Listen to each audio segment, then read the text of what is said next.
Okay, heading out again. This time we are going to Fort Parker, a little bit east of Waco. For my main woodworking channel, I'm doing something on pecan. There's a very famous pecan there that's supposedly the 7th largest in the nation. It's about 250 years old, but because it's located right next to the fort, it should be pretty interesting. And there's a state park there just out the way that I would be camping out overnight at.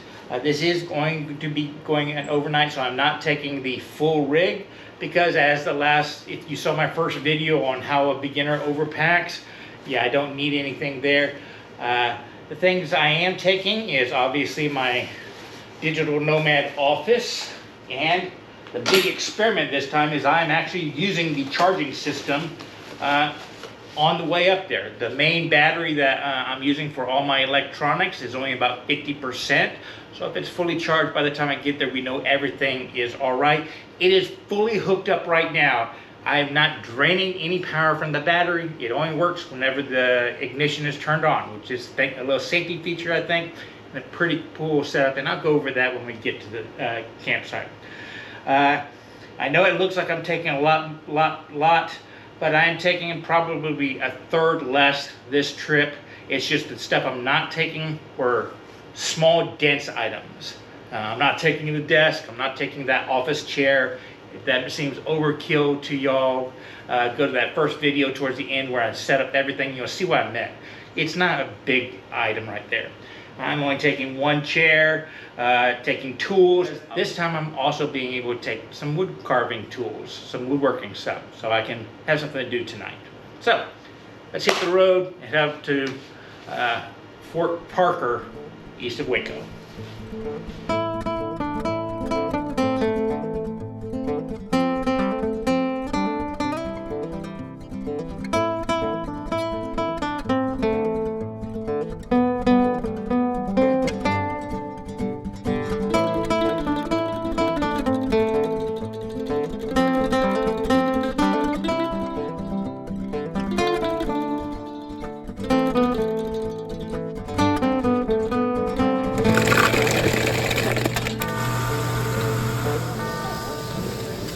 Chicken fajita burrito.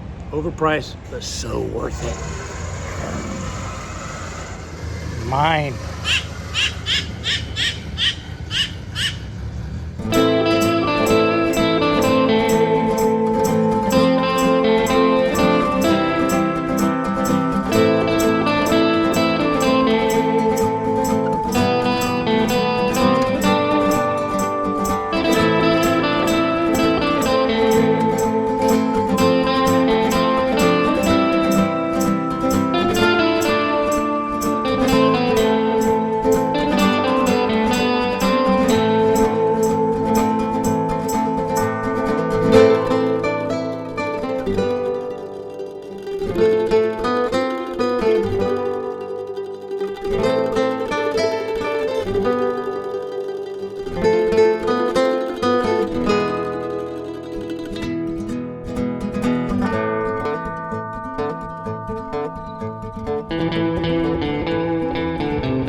Well, that was an absolute unmitigated disaster.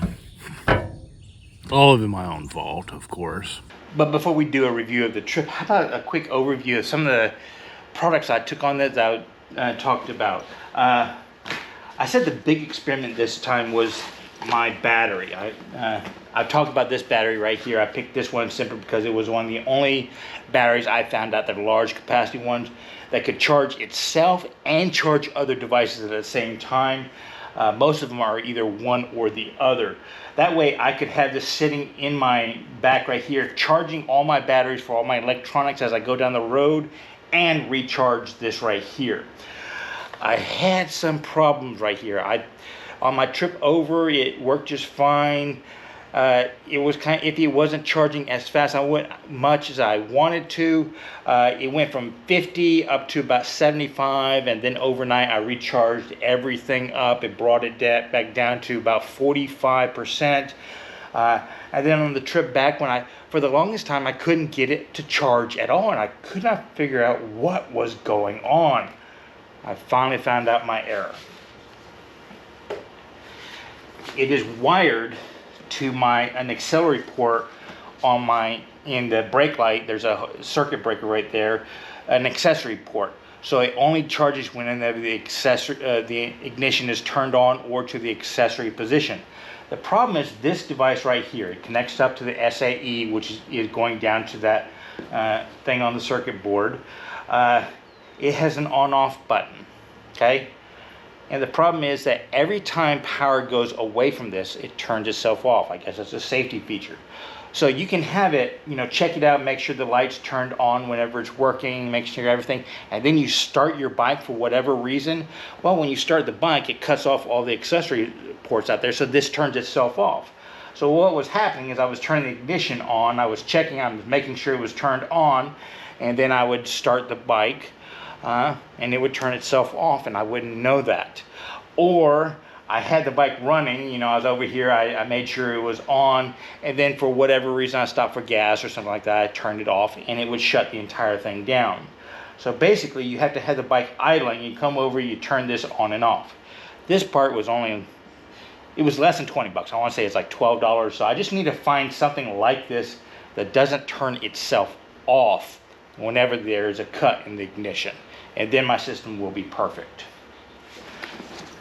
The other surprise thing I had was on my first trip on an impulse buy, I bought one of these Sea to Summit, a little washcloths right here. And whenever I used it, I basically hung it on the outside of my tank bag to dry out on the way back. I liked it enough that they had a sale, so I bought a large towel, and I took a shower at the campground, and I dried off with this, put it in the bag, and on my trip back, I had it hanging on the outside for about 2 hours, and right now, it is completely dry. I thought that was pretty cool, because I was thinking about using what they call a Sammy from my old swim team days.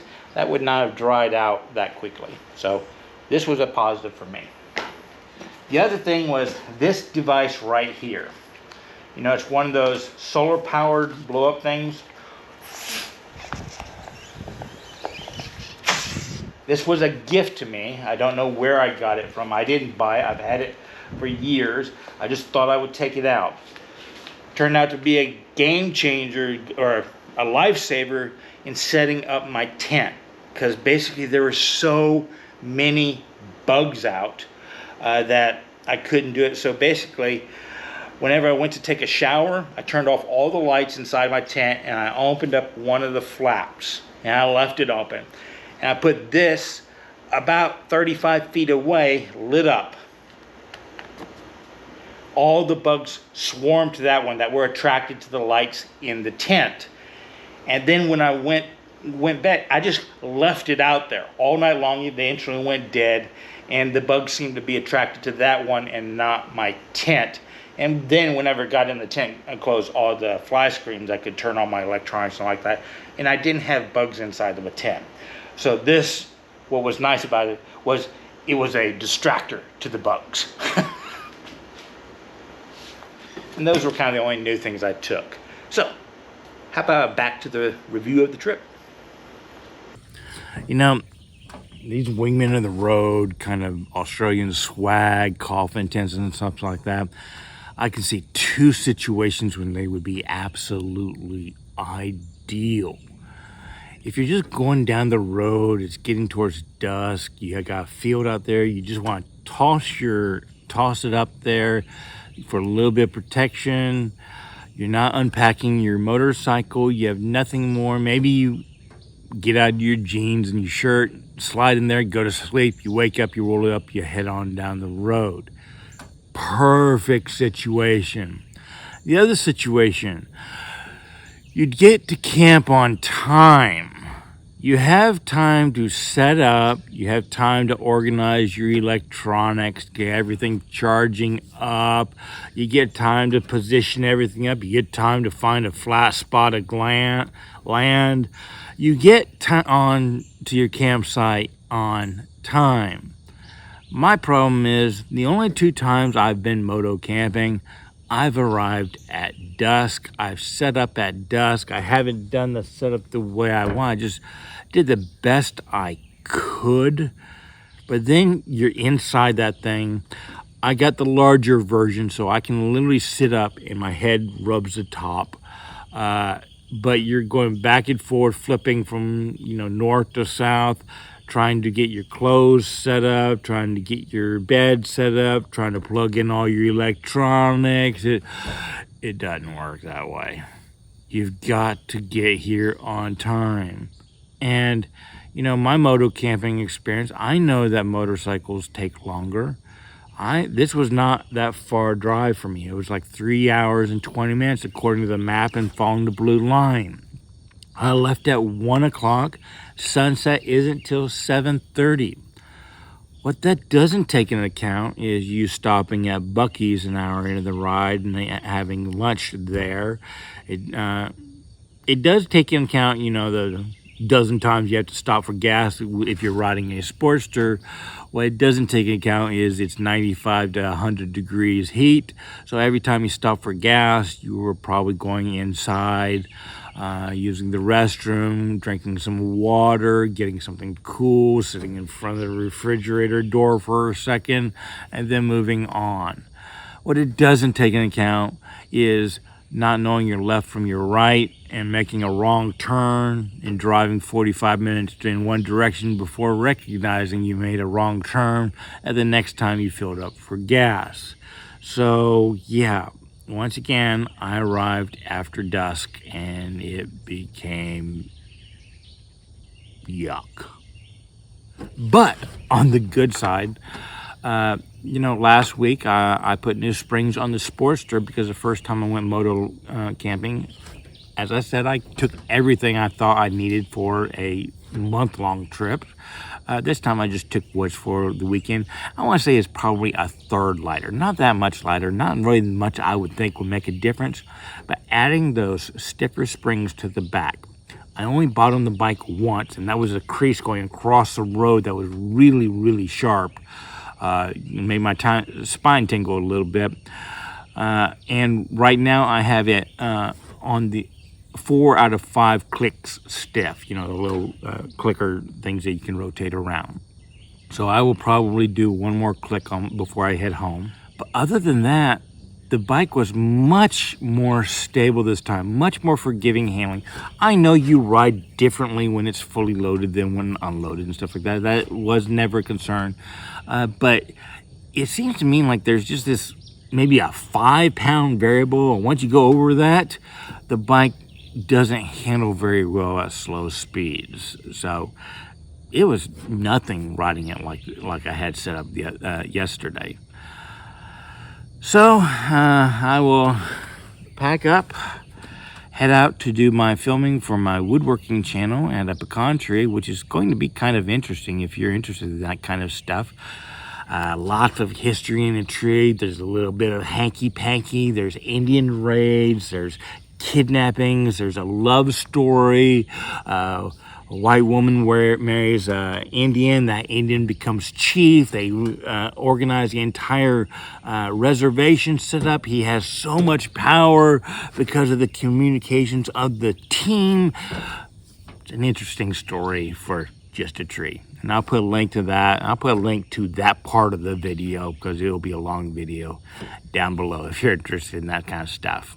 But let me get packed up. I'll head home and we'll wrap it up there.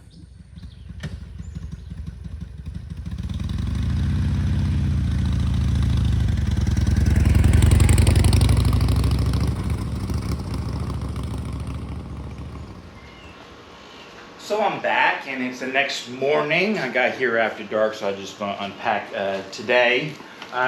You know, good time to do a reflection of how the trip went, how the bike performed, my opinion of the park I went to, that kind of stuff. And I'll start out with the park. If you are going there to use their tent camping facilities, don't waste your time.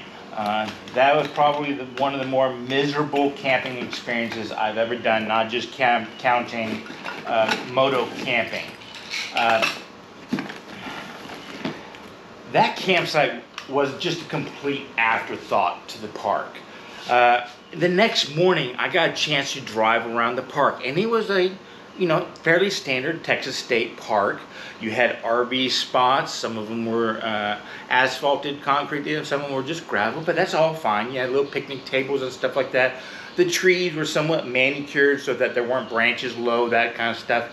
That was nothing like their tent camping sites. To me, it looked like they laid out this park, probably in the 40s or 50s, whenever that lake was put there by the Corps of Engineers. I think it's a man-made lake. And the tent camping area, they had all their nicer stuff, and then there's this road that just goes way back in the woods for their primitive tent camping. And it looked to me like it was just a two-track gravel road that they asphalted the two gravel parts and let the grass grow up in the middle. And then later on, they came through and they put gravel all the way across it. So you ended up with two tracks that had sometimes concrete, sometimes pothole with gravel in the middle around where the tent camping was. And the thing is, you had a road, and then you had to dip down to this little horseshoe-like section where they had all these primitive campsites. So you come down in there, you're turning down, it's gravel, it's slick, but if you go to the end of that turnout portion, to get back on the road, in about 20 feet, you have to go up about the height of this bike. And then you have that broken concrete filled with gravel, and it's off camber. I could really see beginning motorcyclists just not being able to do that. Not only crashing, but not being able to do it. I don't think a two-wheel drive pickup truck could do it without getting enough speed up kind of stuff. So for a motorcyclist getting back there, it could be somewhat dangerous, especially if it's dark and you're just using your headlights and you can't see that kind of stuff. Then the campsite itself. Y'all tell me, what are you looking for in a motorcycling primitive campground? To me, flat piece of earth. I can park my bike close to my tent so I can keep an eye on all my property. You're not going to find that there. You had a little parking area where people could park their cars and stuff like that. It was broken gravel. There was nothing really flat about that one if you didn't like the dirt. And then the campsite itself had been rutted by pigs so much that there was no place where it was just flat. You're going to have a root coming through or something. There was no vegetation on the ground to keep the dirt there. So every time you step, you have that kind of moon dust coming over, so it just kind of sweeps around your feet and up your legs. And because, I guess for decades, all they've been doing is shoving brush to the sides, it has grown up all around it, so there is absolutely no wind movement. And the lake is only about 100 feet away, which you can't see. So, but all the bugs are coming in there because they can smell you. You have no way to evaporate your sweat. So it got down to the lower 70s. There was not one single time the entire night that I wasn't just covered with sweat. The mud, the moon dust kind of mixed in with your sweat. It was just not a fun experience. I couldn't sleep at all that evening. I did see some baby pigs running around the tent at night. It was just, that was the setup. I don't think they have any consideration for tent campers at that site. But again, the next morning I woke up, I drove around the place. It's great. If you want to camp there, just pay the extra money for an RV spot. You're going to have, I'm not going to say it manicured lawn or something like that, but it's low mowed vegetation that's going to keep the dust and dirt down even in a windy environment. The trees are at least manicured so that the branches aren't just piled up. You can look out, you can see the lake. Very, very gorgeous lake. In the distance you can see all these white cranes where they're migrating. I guess it's a nesting area. Really a gorgeous thing. But the wind, even the slightest of breeze could go through the place, so it felt cool. Felt like a real mid-70s evening. But the tent camping, it's not for motorcycle camping. The other thing about this trip was the actual ride itself. Now, I want to qualify this. I enjoy, those long desert rides where you just see little nature out there. Occasionally you pass a farmhouse with a little rusted out vehicle in the back. You get to think about all that kind of stuff. Your mind waters. It's very pretty and relaxing. I can remember taking lots of trips out to the Big Bend region on a motorcycle in my 20s and early 30s. I enjoy that style of riding along with a lot of the other styles of riding. Texas Hill Country or tight twisties, running along the beach roads, that kind of stuff. It's all enjoyable to me. On my first long trip, which I documented here, it was about 150 miles longer to the location than this one right here, but about 2/3 of it was to the Texas Hill Country, where you're constantly moving around, you're constantly shifting, your body's in motion, that kind of stuff, and only the last third was just straight line roads. So I got to my destination a little bit tired, but enjoyable. I wasn't really thinking about my physical situation. This trip, entirely different. It was just basically, you're going through small towns, you accelerate up to 75 to 85 miles an hour, you adjust a little thumb throttle so that the throttle stays there, and you just go. Your body's in one position. I've got this bike set up so I have my passenger pegs, my mid-mount controls, and I've adjusted my highway pegs to the best position they can be, so I can have multiple positions right there. I can actually adjust my feet so that I can sit on the different parts of the engine, that kind of stuff. And it's one of those things that when I got to my destination this time, I was hurting a little bit last night, but on my trip back, it was about an hour in, and it's purely mental. I just decided I was in pain. And there was nothing that was, I tried to distract myself. I tried to focus on what's that vehicle as I passed by. I really tried to distract myself, but my body was just tired and in pain. And I'm sitting here thinking, what more can I do to make this bike comfortable? 75 to 85 miles an hour is a nice sweet spot where the vibration is not objectionable. My hands are not going numb. My butt is not going to numb. That kind of stuff. The foot pegs, I have lots of different locations, but they all aren't primal. When I'm on my midpoints, it's probably just my age. I'm mid-50s approaching 60. My knees started to get tired. My knees started to ache. I have this set up so I can lean back against my to put two fingers on my on the handlebars and control it, just relax. And even that wasn't keeping me comfortable. It just got to the point where I decided I was in pain and I couldn't get it out of my mind. And that last 100 miles, it was me. I could go for maybe 10, 15 miles, and I had to pull over, get off, walk around, stretch my back out, go for another 15, 20 miles. It just took forever. And give you an idea of that one. Going up there, you look on Google's Maps, it's about a 3.5 hour ride, okay? Granted, I'm filming, it takes me a little bit longer to do some stuff, and I got lost a few times, but I left here at 1 o'clock thinking I could get there at 5:30. 3.5 hours gives me an hour to stop multiple times, get gas, take breaks, that kind of stuff. I thought it was infinitely doable. I didn't get there till 7:30, 6.5 hours for a 3.5 hour drive. On my way back, I got my filming done for my other woodworking channel at the pecan tree, and I left about 11:30, and I was going to take a different route, so I didn't go the same roads, but it was about the same distance. Didn't get home till after dark. I want to say probably about 8 o'clock. So that was almost a 9-hour drive to go 3.5 hours. It wore on me. Let's just put it like that.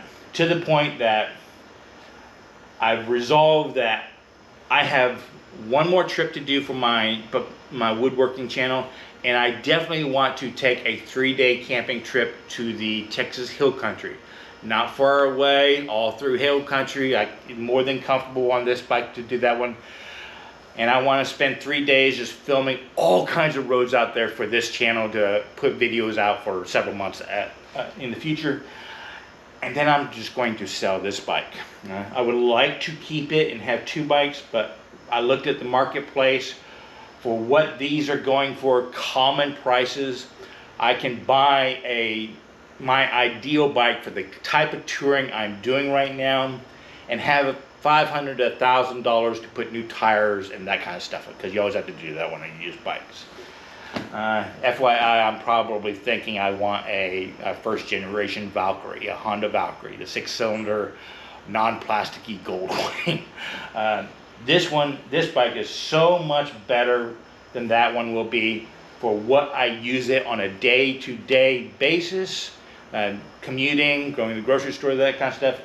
But I think the sacrifices I will make with the Valkyrie for around town, slow speed stuff, will more than make up for it for the places I will feel comfortable going in the future, long trips, because that's kind of what I'm enjoying right now. Anyways, kind of conclusion, can you tour on a Sportster? Yes. If you're younger, you might be able to do the interstates more, but there might be something to the adage of my age. I've done everything I possibly know to do to make this comfortable on a long trip. It just isn't for me. So I'm probably going to move on and not tour on a Sportster. Hope you enjoyed this. But even if it's not comfortable, do yourself a favor and get out there for a motorcycle ride.